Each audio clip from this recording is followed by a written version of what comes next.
مصلحا ومجددا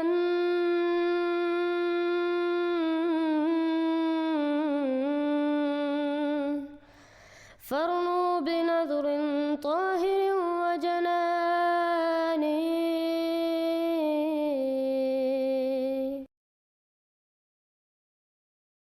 السلام علیکم ورحمۃ اللہ وبرکاتہ.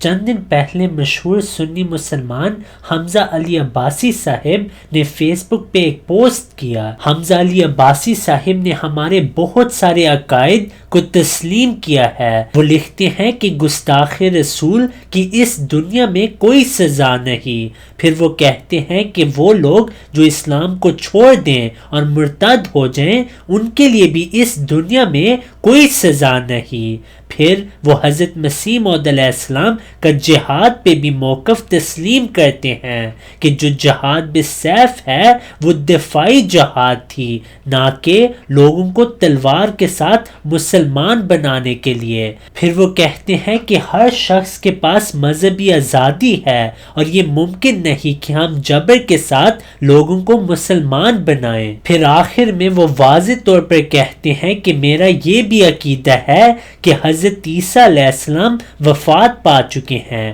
اور اس دنیا میں کبھی بھی واپس نہیں آئیں گے. یاد رکھو کہ کوئی آسمان سے نہیں اترے گا. ہمارے سب مخالف جو اب زندہ موجود ہیں وہ تمام مریں گے، اور کوئی ان میں سے عیسیٰ بن مریم کو آسمان سے اترتے نہیں دیکھے گا. اور پھر ان کی اولاد جو باقی رہے گی وہ بھی مرے گی، اور ان میں سے بھی کوئی آدمی عیسیٰ بن مریم کو آسمان سے اترتے نہیں دیکھے گا. اور پھر اولاد کی اولاد مرے گی، اور وہ بھی مریم کے بیٹے کو آسمان سے اترتے نہیں دیکھے گی. تب خدا ان کے دلوں میں گھبراہٹ ڈالے گا کہ زمانہ صلیب کے غلبہ کا بھی گزر گیا اور دنیا دوسرے رنگ میں آ گئی، مگر مریم کا بیٹا عیسیٰ اب تک آسمان سے نہ اترا. تب دانشمند یک دفعہ اس عقیدے سے بیزار ہو جائیں گے. اور ابھی تیسری صدی آج کے دن سے پوری نہیں ہوگی کہ عیسیٰ کے انتظار کرنے والے کیا مسلمان اور کیا عیسائی سخت نا امید اور بدظن ہو کر اس جھوٹے عقیدہ کو چھوڑیں گے، اور دنیا میں ایک ہی مذہب ہوگا اور ایک ہی پیشوا.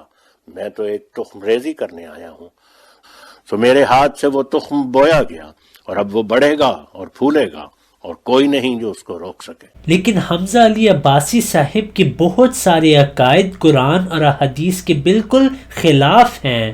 مثلا ان کا یہ عقیدہ ہے کہ حضرت عیسیٰ علیہ السلام کی وفات کے بعد ان کے جسم کا رفع ہوا، یعنی ان کے جسم کو اللہ تعالیٰ نے آسمان پر اٹھا لیا، جو کہ قرآن، احادیث اور عقل کے بالکل خلاف ہے. انی متوفی کا سے یہ ثابت ہو گیا کہ حضرت مسیح کو یہود یا رومن امپائر قتل کرنے کی اہلیت نہیں رکھتے تھے، ان کو خدا نے اجازت نہیں دی تھی.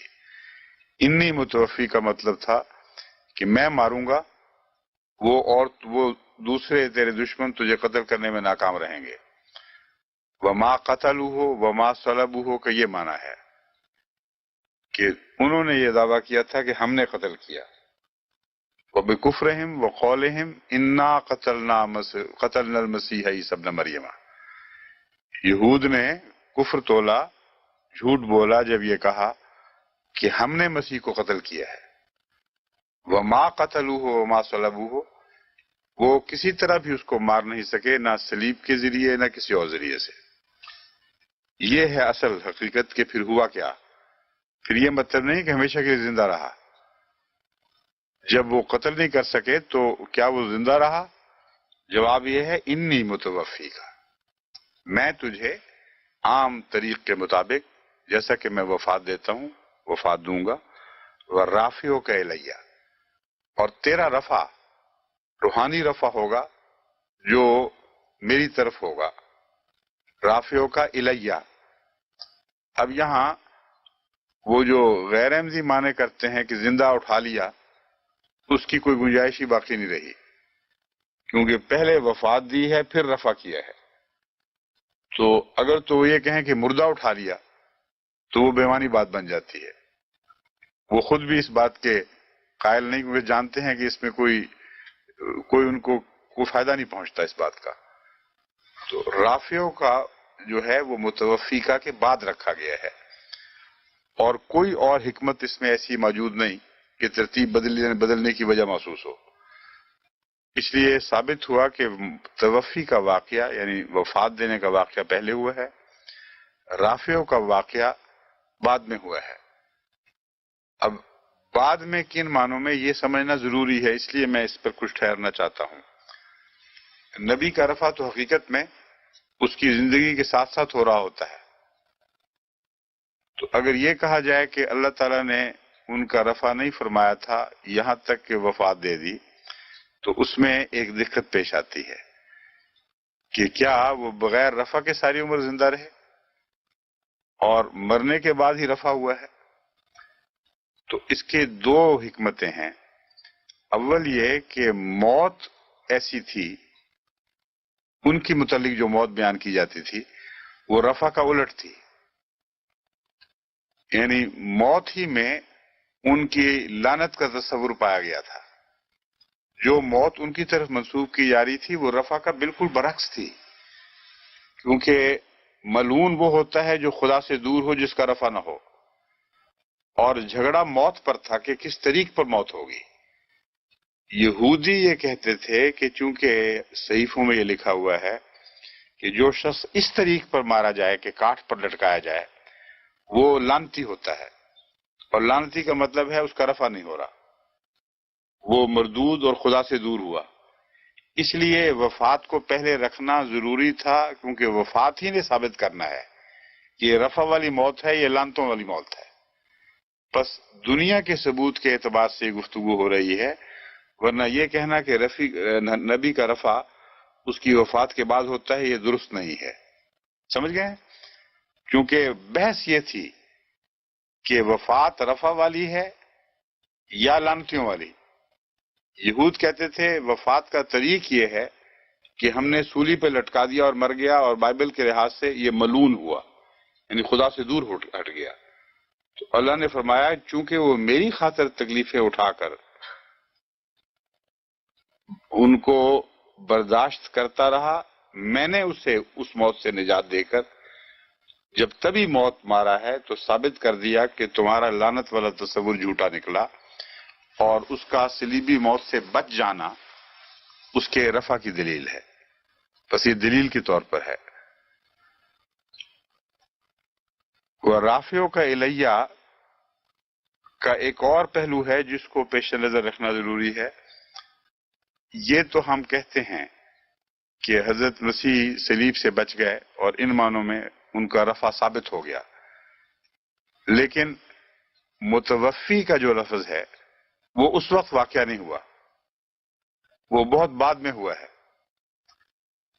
انی متوفی کا واقعہ بہت لمبے عرصے بعد ہوا ہے، تو یہ بتاتا ہے کہ صلیب کے بعد لمبے عرصے تک اس کی زندگی اس کے رفع کا نشان بنی رہے گی، یہاں تک کہ جب تبھی موت و وفات پائے گا تو قطعی طور پر یہ ثابت ہو جائے گا کہ یہ پاک بندہ تھا، اس کا اس لعنت سے کوئی تعلق نہیں جو تم نے اس کی طرف منسوخ کی۔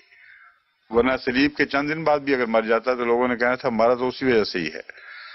تو متوفی کا واقعہ بے شک بعد میں ہو، مگر اس کے موت کی طرز ایسی ہے جو اس کی لعنتی موت کی نہیں بلکہ پاک موت کی علامت بن جانا چاہیے۔ پھر حمزہ علی عباسی صاحب کا یہ بھی عقیدہ ہے کہ اب اللہ تعالیٰ انسانوں کے ساتھ کلام نہیں کرتا، یہ بھی قرآن اور حدیث کے بالکل خلاف ہے۔ ہم ایسے خدا میں کیسے ایمان لائے جو اپنے بندوں سے بولتا ہی نہیں؟ قرآن میں واضح طور پر اللہ تعالیٰ فرماتا ہے کہ اللہ تعالیٰ اور ایک مردے خدا میں فرق یہی ہے کہ اللہ تعالیٰ بندوں سے کلام کرتا ہے۔ پھر حمزہ علی عباسی صاحب آپ جانتے ہیں کہ قرآن اور احادیث سے وفات مسیح ثابت ہے، لیکن اس کا یہ مطلب نہیں کہ نزول مسیح کا عقیدہ قرآن کے خلاف ہے، بلکہ قرآن کریم اور احادیث سے یہ عقیدہ ثابت ہے، لیکن نزول مسیح کا یہ مطلب نہیں کہ وہی مسیح جو کہ اللہ تعالیٰ نے بنی اسرائیل کی طرف بھیجے وہی مسیح واپس مسلمانوں کے لیے آئیں گے، بلکہ حضرت محمد صلی اللہ علیہ وسلم نے واضح طور پر فرمایا کہ وہ مسیح جو اس امت کے لیے آئیں گے وہ اس امت میں سے ہوں گے، نہ کہ مسیح من بنی اسرائیل۔ حمزہ علی عباسی صاحب، ہم آپ کو دعوت دیتے ہیں کہ آپ حضرت مرزا غلام احمد علیہ السلام کی کتب کا مطالعہ کریں اور حضرت مرزا مسرور احمد ایدہ اللہ تعالی بنصر العزیز کے خطبات سنیں۔ ہم دعا کرتے ہیں کہ اللہ تعالیٰ آپ کو ہدایت دے، آمین۔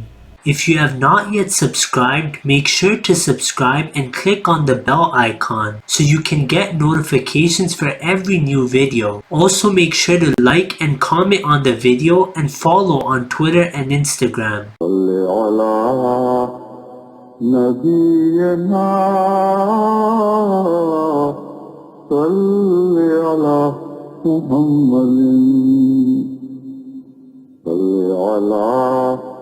سفينا صل على محمد